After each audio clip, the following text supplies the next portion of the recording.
Mescid-i Nebavinin parkingindeydik. Yani avtomobillərin saxlanan yerindeydik. Həftənin ya birinci ya dördüncü günüydü. Yanıma gəlmirdəyik. Maşınla beraber oraya girdik. Birdən mən öz kardeşime dedim ki, mer o maşın, şeyhin maşını değil mi? Şeyh Abdurrazak'la atası Abdülmühsin Abbad. Dedi, bəli.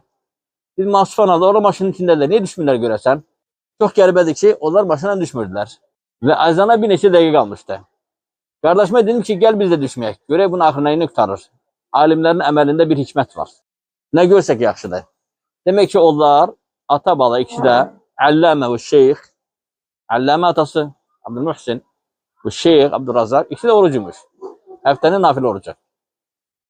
İkisi de maşındadır. Maşının ne penceresi açılır ne de kapısı.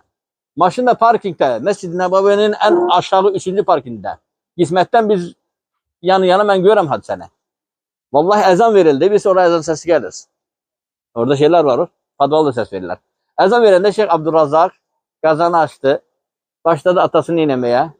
Hurmayla, qahvəni içizdirmeye. Hafif yemeği yedizdirdi. Ve sonra Subhanallah çıktılar.